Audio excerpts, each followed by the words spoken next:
So what I did was I took a look at the new modern cameras and said they're very, very complicated. People really don't know how to take pictures with them, their computers.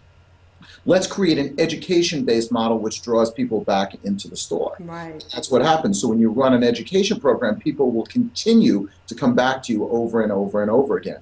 In addition to that, you really change your relationship with the customer. Look at the relationship that you started with my company, not just us personally, but you started with my company. You don't see us as a retail store necessarily. Right. You see us as a resource, and Absolutely. that changes your attitude towards the store. It's not, in many cases, a retail store is an adversarial relationship with you, right? Right. You go into the store, you want to get as much as you can for as little as can, and they want to get as much money from you and get you to buy as much as possible. Right. We've sort of transcended that relationship here by creating an education-based model. So you view us as a teacher more than a seller. Absolutely. And I agree with you in that you're a resource more than just a seller of photography products. And I'll say this, okay?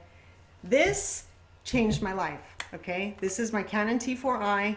I love shooting with my DSLR. You can't get depth of field with any smartphone like this, okay? No, and they don't really quite work quite as in low light. They don't. So. You have such control of this, and you made me an animal. I'm a complete shutterbug.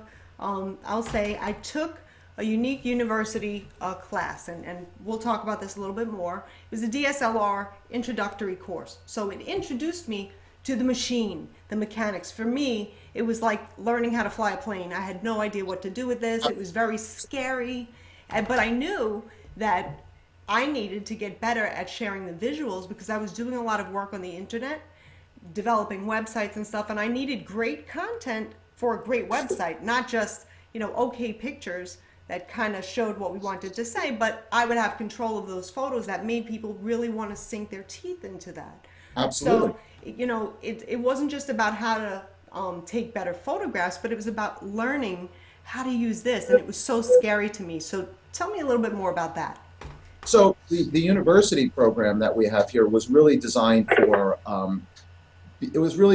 beginners to professionals. So we try to look at all areas of photography. So you'll see in our programs, you'll see classes for working professionals, you'll see for aspiring professionals and so on. But the most popular class is the class that you took. Yeah. We put between 500 and 1,000 people through that program, through multiple classes. If you notice, the classes you took were relatively small in size. Yeah.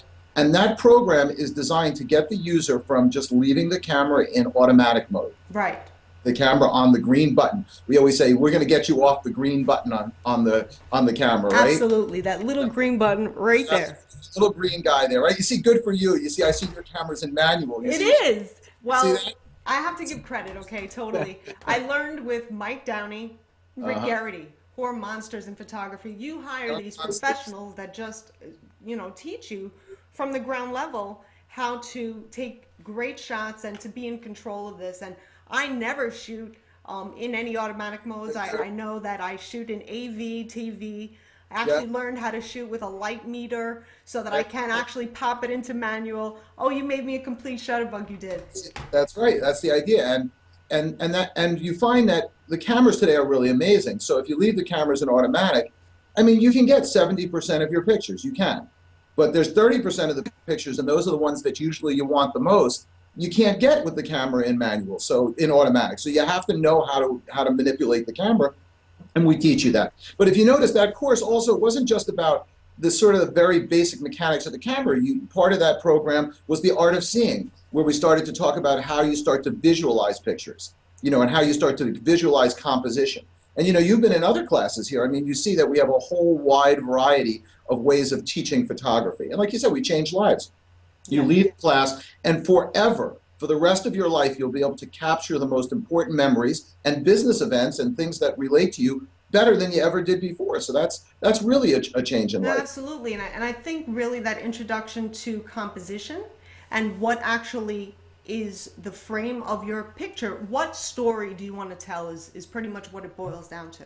What's really, I'm looking at you right now, and it's funny how you sort of set your own area where you have yourself on camera. I can see it's a photographer, how you framed it. You've got the monitor in one third, you're in the middle third, and your say wow is in the other third. I'm going to actually show you something. that I keep here in my office for inspiration. It just didn't make it into this cropped frame that I have right behind me. Yeah. This is actually a photograph that was taken on my very first photo excursion. This was in January 2013, I want to say, with Mike Downey at the Brooklyn waterfront.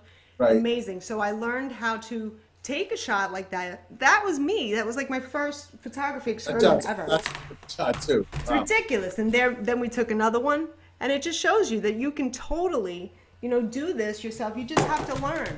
And education is the key to anything. But what I'm saying is, what's really interesting is to watch how your eye has changed. You're using photographic technique to set up the set that you're sitting in right now. Yeah. I can see it. I can see how you've applied the rule of thirds to the way you see everything with the rule of thirds, right? Right. Absolutely. See, it's creeped into every aspect of my life, even in setting up this Logitech HD webcam that I have here. I actually had to go into the advanced settings and set my exposure, set my you become more comfortable with the technical aspects of things. Absolutely. And you apply all of these things in everything that you do, especially when you're creating visual content. Now, this video is going to live on YouTube.